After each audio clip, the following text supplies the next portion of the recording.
Messieurs, dames, bonjour. Monsieur Ducos, nous allons commencer le cours sur les outils d'analyse technique dans quelques instants. Tout d'abord, petite question d'usage. Est-ce que vous m'entendez? Est-ce que vous voyez bien mon écran avec la souris qui bouge sur cet écran? Si c'est le cas, vous avez un chat sur le côté en haut à droite de votre écran avec indiqué avec un trait rouge, une flèche rouge, qui vous permet de pouvoir communiquer avec moi, donc de me répondre à ma question et de me dire que tout est OK. Je vous rappelle que tout à l'heure, pendant le cours, si vous avez des questions, vous pourrez les poser via ce chat. Donc, j'espère que vous allez pouvoir le trouver et me répondre. Je vous envoie peut-être un petit chat pour peut-être vous aider à le situer. On va voir ça tout de suite. Voilà. Essayez de me répondre. On va attendre une petite poignée de secondes le temps que les retardataires arrivent et je reviens vers vous tout de suite. Non, vous n'avez toujours pas trouvé? Je laisse encore quelques secondes. Bon, alors là, c'est pour là, vous voyez à l'écran l'avertissement sur le risque. Alors, j'espère, parce que personne pour l'instant n'a répondu à ma question de savoir si vous m'entendez, que vous voyez bien mon écran. J'imagine que oui. D'accord. Pour le chat, encore, je répète, hein, c'est en haut à droite de votre écran, il y a une flèche rouge ou un trait rouge qui vous permet d'accéder. Donc, comme vous l'avez entendu tout à l'heure, le thème du cours aujourd'hui, c'est les outils d'analyse technique. Qu'est-ce que c'est que les outils d'analyse technique? En fait, c'est une façon en fait de vous dire comment on va pouvoir essayer d'analyser, quel que soit le produit, sa trajectoire. Pour cela, on a des outils qui sont mis à notre disposition. On va essayer de les mettre en place. D'habitude, je pose la question de savoir s'il y a un produit sur lequel vous avez envie qu'on travaille, mais comme pour l'instant je vois que personne ne répond, je vais moi-même choisir un produit et on va essayer de travailler dessus. Donc on travaille avec les outils techniques en se servant de ce qu'on appelle du data, de ce qui s'est passé auparavant, pour essayer de trouver peut-être des similitudes, des résistances, des supports qui vont nous permettre éventuellement de pouvoir ouvrir des positions et par là même de pouvoir essayer de trouver des positions gagnantes. Donc on va aujourd'hui travailler sur l'US 500, on fait un petit clic droit sur l'US 500, on fait ouvrir graphique. Voilà, j'ai ouvert le graphique normalement de l'US 500, il a un petit peu de lenteur. Voilà, je fais un clic droit dans le graphique, propriétés, je vous montre rapidement comment on définit les couleurs. L'arrière-plan, moi je mets en kaki, le texte en noir, la grille en kaki, ça après elle disparaît parce que j'ai pas envie de la voir. La barre haussière, on va la mettre en bleu, la barre baissière en rouge. Voilà, la bougie haussière, le même bleu. Et la bougie baissière, le même rouge. Pour le reste, on reste comme ça, on fait OK, et normalement, voilà le graphique. Je grossis un peu le trait, je suis en bâtonnet. Nous allons travailler en candlestick. Vous avez trois types de graphiques. Vous avez en courbe, en candlestick et en bâtonnet. Donc, on va taper directement sur candlestick et notre graphique se met directement en candlestick, un bougie japonaise. Je choisis une unité de temps. Vous avez de 1 minute au mois et on va se mettre en daily. Alors, chaque bougie représente une journée de trading. C'est-à-dire que si vous vous mettez sur la journée de cette journée aujourd'hui, vous avez la journée qu'on est en train d'avoir aujourd'hui, comment elle se comporte. Vous mettez sur la journée de la veille, vous voyez un peu comment ça s'est passé. Alors normalement, là, il y a un petit ralentissement sur le débit, vu que je passe par un système web binaire. Mais normalement, quand vous mettez votre souris, quand sur une bougie basse, vous mettez votre souris ici, vous avez toute l'indication de la bougie elle-même. Vous mettez votre souris sur le haut de la bougie et vous avez toute l'indication sur la bougie en cours.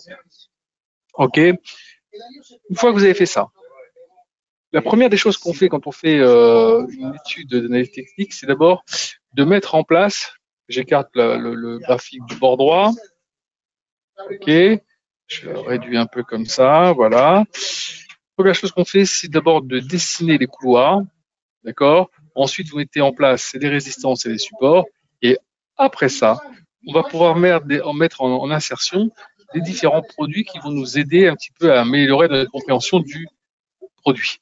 Alors, pour pouvoir faire un couloir, vous allez ici, vous cliquez sur ce carré. Ça, ce sont ici pour dessiner un canal équidistant. Vous prenez le début du trend qui est ici, hein, pour ceux qui viennent d'arriver. On vient de, je répète rapidement, on vient de mettre en place un graphique sur l'US 500. Je disais que la première chose qu'on fait quand on a mis en place le graphique, je suis en bougie japonaise, c'est d'abord de mettre les couloirs et résistances et supports. Donc, on est parti chercher ici le dessiné à canal existant. Quand j'ai appuyé dessus, vous voyez sur ma souris, maintenant j'ai deux barres parallèles. Je cherche un point haut ici. J'essaie de rejoindre le maximum de points concordants. Vous voyez, là, on a quasiment tous les points ici qui nous donnent une bonne ligne. Je clique dessus. Là, ici, les 3 points, 3 carrés, c'est pour la pente. OK. Voilà, on va mettre directement sur le truc. Là où il y a un seul carré, c'est pour la parallèle.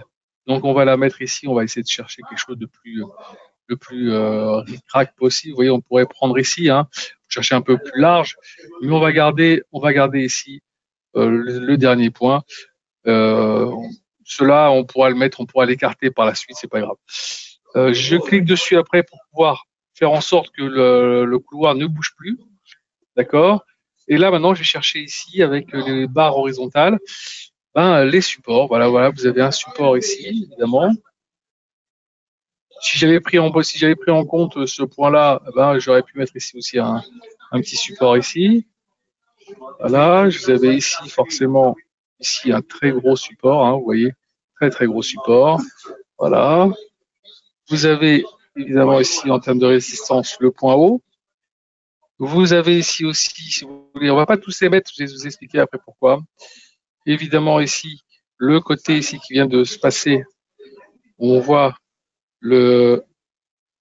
ici, le petit pâté qu'on a fait ici avec le gap qui vient de se passer ici sur lequel on vient taper.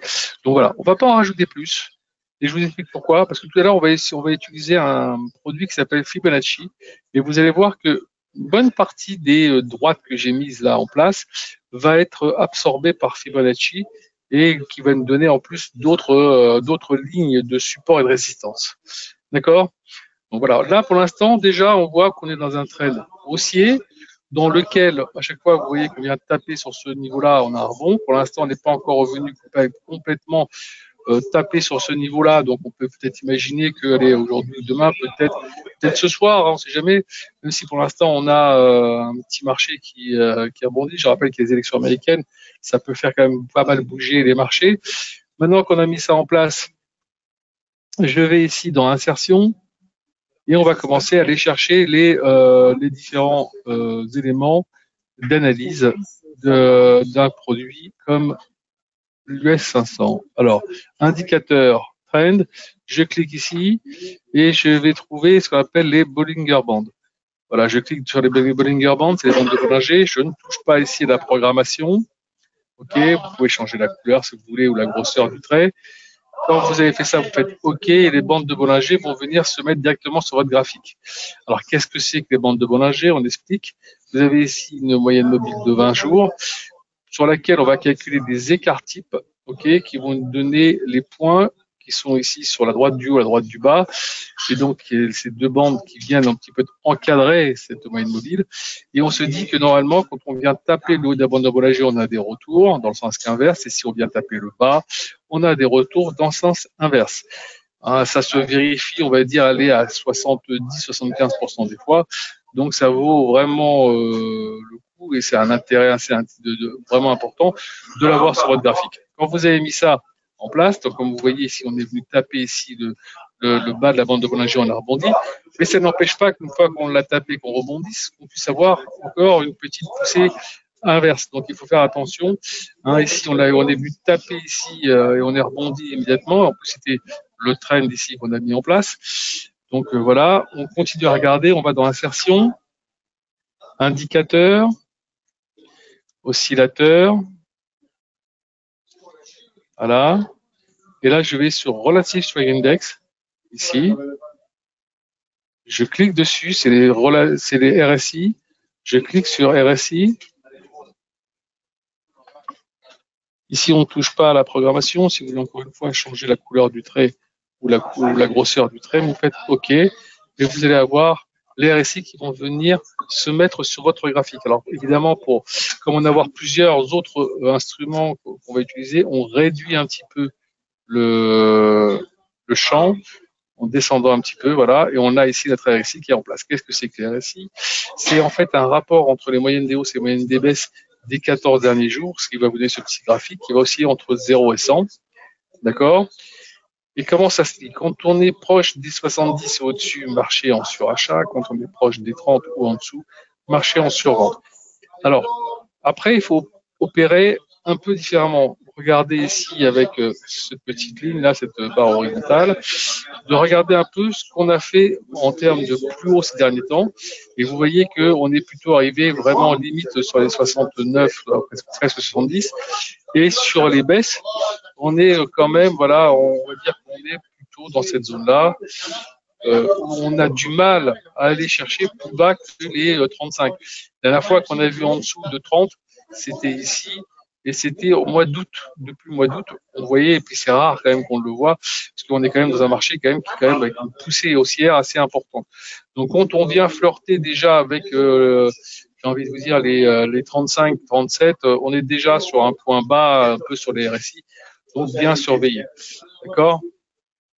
Alors ensuite, comme j'ai fait un peu sur les autres trucs, vous avez, une fois que vous avez mis l'encadrement de votre RSI, vous avez aussi la possibilité, si vous avez envie, de pouvoir faire, on va dire, une petite droite là, comme ça. Alors, on va peut-être le diminuer en termes de grosseur, parce que franchement là,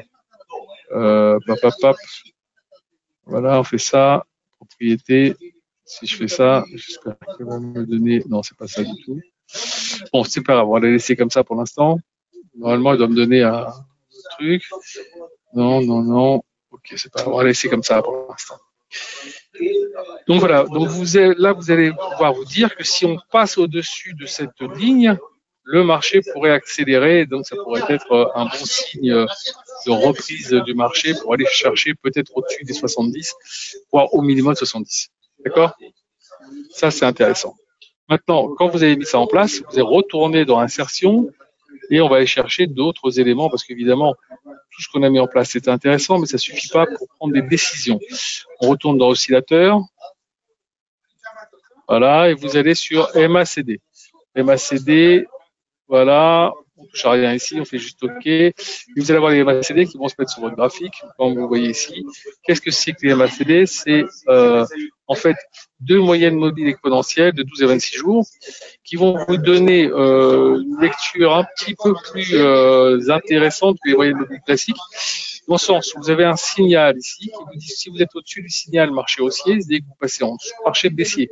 Alors comme vous avez vu ici, là on était un petit peu au-dessus, on cherchait un peu et hop, on est repassé en dessous du signal, marché baissier. Là, on est encore dans une phase un petit peu, on se cherche un peu avec les élections, on voit bien, on est repassé en dessous de zéro. Alors, on est un peu dans cette phase-là, vous voyez, on est un peu dans cette phase-là. Alors, est-ce qu'on va avoir une petite reprise comme on l'a fait ici pour après peut-être redescendre? Il va falloir surveiller, on verra. D'accord. En tout cas, pour le moment, rien de transcendance et que la RSI qui repique un petit peu vers le haut, qui pourrait venir peut-être retitiller un peu les 50, il faudra regarder. Mais ça ne nous apprend pas encore quelque chose avec une certitude absolue. Donc, on retourne dans l'insertion, on va chercher un autre élément, oscillateur. Et on va chercher dans oscillateur les stochastiques oscillateurs. Là, j'appuie dessus, je fais OK, et là, vous avez ici les stochastiques qui viennent se mettre en place. Alors, les stochastiques, ça a l'air d'être un tout petit peu plus parlant. Alors, qu'est-ce que c'est d'abord que les stochastiques? À la base, les stochastiques, c'est un produit qui a été fait pour la répartition du hasard. Et puis ensuite, il y a un économiste qui a décidé de l'utiliser pour IBM, qui s'appelle George Lane. Et depuis, tout le monde essaye un petit peu de s'en servir parce que ça donne quand même des timings assez intéressants. Alors, un peu comme pour la MACD, vous avez en rouge un signal et en vert ici la stochastique. Alors, quand on est au-dessus du signal marché haussier, si on casse, marché baissier. Comme vous voyez ici, on était au-dessus. Hop, ici, on voit là la cassure qui a eu lieu. Hop, si vous prenez une position assise à ce niveau-là, alors qu'on est en dessous ici, avec une RSI qui est en train de descendre, évidemment, vous avez toutes les chances d'avoir une position gagnante. Alors là, vous voyez, on est en train de décroiser. On a quand même l'impression de voir un marché qui veut essayer de se reprendre un peu. Alors, pas encore une confirmation sur la RSI, mais en tout cas une confirmation sur la MACD, mais en tout cas une confirmation sur la RSI et stochastique. Donc, peut-être une petite poussée pour aller chercher au moins la moyenne mobile ici à 5849. Pourquoi pas, hein? Donc, si j'ai un petit pari à faire, même si j'attendrai plutôt la fin, au moins, enfin, un début de résultat des élections avant de prendre un risque. Mais si vous voulez prendre un risque, voilà, en tout cas, celui que je prendrai. Donc voilà, pour l'instant, on a mis ça en place. Donc vous avez compris, hein, je répète, hein, si vous avez un chat en haut à droite de votre écran, un trait rouge, une flèche rouge, qui vous permet de poser des questions. Donc si vous trouvez ce chat, n'hésitez pas à me poser des questions. Pour l'instant, c'est un peu un monologue, mais c'est pas grave. J'espère être le plus complet possible dans mes explications. Enfin, c'est ce que j'essaye. Donc maintenant, on a mis ça en place. Tout à l'heure, je vous ai parlé ici avec les lignes ici de résistance et de support, qu'il y avait un outil qui s'appelait ici Fibonacci. Si je clique dessus, vous allez voir maintenant, j'ai des barres horizontales parallèles. Je prends le début du trend que j'avais pris ici en place, voilà, et je vais tirer tout doucement jusqu'en gardant mon clic gauche enfoncé pour aller chercher, voilà. Voilà, je pense qu'on y est presque. Voilà, là je lâche et je suis, enfin, je pense être dessus, presque dessus. Voilà, voilà, voilà. On essaie de caler un peu. Voilà, on y est presque. Là, donc c'est là, elle disparaît, plus besoin de la mettre. Celle-ci également. Vous voyez, c'est un peu ce que je vous ai dit tout à l'heure, hein. Elle prend en compte quasiment toutes les lignes de résistance et support. Regardez celle-ci, regardez celle-ci. Toutes celles que je vous ai marquées, ok, sont prises en compte par Fibonacci. Donc, si vous mettez Fibonacci, vous avez toutes les chances d'avoir tous les supports et toutes les résistances qui vont se mettre en place. Donc là, maintenant, vous voyez ici une résistance sur laquelle il va falloir passer, hein. Si on la passe, le prochain point, d'abord, la moyenne mobile, et après, peut-être revenir chercher un peu les plus hauts. Donc là, c'est intéressant. Là, vous commencez déjà à avoir un peu plus clair sur votre truc et un peu de savoir où ça pourrait aller. Ça, c'est intéressant. Quand vous avez mis ça en place, il vous reste encore un élément essentiel. Il y en a tellement d'autres, on ne va pas tous les mettre évidemment, mais on va vous chercher là tout de suite ce qu'on appelle les moyennes mobiles classiques. Alors il y en a 3 essentiels qu'il faut à tout prix avoir sur votre écran. C'est les moyennes mobiles. Ici, Moving Average. Je vous laisse le temps de regarder. Vous cliquez sur Moving Average. Un peu de lenteur quand même, hein, sur le système. C'est embêtant. Je vais recommencer. Voilà. Voilà. Et voilà. Normalement, je devrais avoir la moyenne mobile des 200 jours. Là, je mets une couleur comme ceci. Elle va apparaître ici. Vous voyez, on est quand même bien au-dessus de la moyenne mobile des 200 jours. D'ailleurs, vous regardez que le point bas qu'on a fait ici, c'est pile poil sur la moyenne mobile des 200 jours. Donc, c'est intéressant. Ça prouve quand même que ce sera un élément important en cas de descente. Il faudra vraiment casser cette moyenne mobile pour essayer de voir un marché qui pourrait peut-être piquer encore plus du nez. Vous voyez, quand même, dans un marché défié important, sur les 200 jours, on a rebondi. On recommence ici, insertion, indicateur, trend, moving average. Là, on va aller chercher la moyenne mobile des 100 jours. Évidemment, on va lui changer de couleur. On va lui mettre une couleur un peu flashy comme ça. Ça peut être intéressant de le voir changer sur le graphique. Ok. Voilà, vous voyez, elle est là. On est quasiment sur la moyenne mobile ici, enfin, on est quasiment sur le support ici, sur le retracement FIBO 50%. Donc, ça sera encore un élément assez important en termes de résistance. Donc, vous savez que cette zone-là, évidemment, va devenir très intéressante.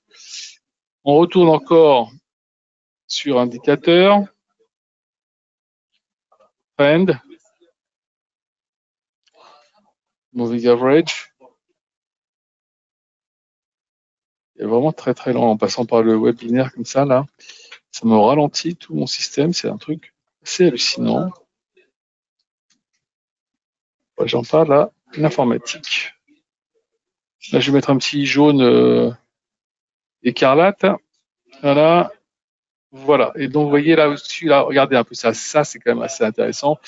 On va le grossir un peu. Et vous vous rendez compte, là, regardez. On est pile poil sur la moyenne mobile des 50 jours. On essaye de passer au-dessus. Là, ça fait un petit moment qu'on on se casse un peu les dents. On a repassé, on est redescendu. On n'a pas réussi à bouger. On n'a pas réussi à bouger. Là, on essaye de repasser au-dessus. On verra ce qu'on va faire. Vous voyez, c'est quand même intéressant d'avoir ces moyennes mobiles. Ça restreint un peu. On voit bien que le champ, l'activité, elle est quand même assez compliquée hein, sur le produit. On est dans l'attente tout simplement. Et puis n'oubliez pas que non seulement il y a des élections, mais il y a aussi d'Iran qui n'arrête pas de dire qu'il ne va pas tarder à taper. Et ça pourrait être ce soir, ça pourrait être demain. S'ils veulent faire chier s'ils veulent ennuyer les États-Unis, pourquoi pas pendant les élections. D'accord? Donc voilà. Quand vous avez fait ça, pour ne pas avoir à refaire systématiquement votre graphique, je vous suggère d'aller ici, là, de faire enregistrer graphique. D'accord. Et là, vous allez avoir une petite feuille qui va s'ouvrir. Vous mettez ici US 500. Ça va arriver là. Vous mettez US 500 dans Table Name et vous sauvez. Et quand vous avez fait ça, vous allez avoir ici tous les graphiques que vous aurez étudiés et sauvés. Ils vont rester ici. Vous aurez des onglets. Et donc après, vous n'aurez plus qu'à aller d'un produit à l'autre pour aller voir un peu comment ça se comporte, pour un peu surveiller les produits qui vous intéressent sur les marchés. J'espère avoir répondu à tout l'ensemble des questions que vous posiez, que ceci vous aidera un petit peu à améliorer vos interventions. Merci d'avoir assisté au webinaire. À très bientôt. Il y en a un autre ce jeudi. Au revoir.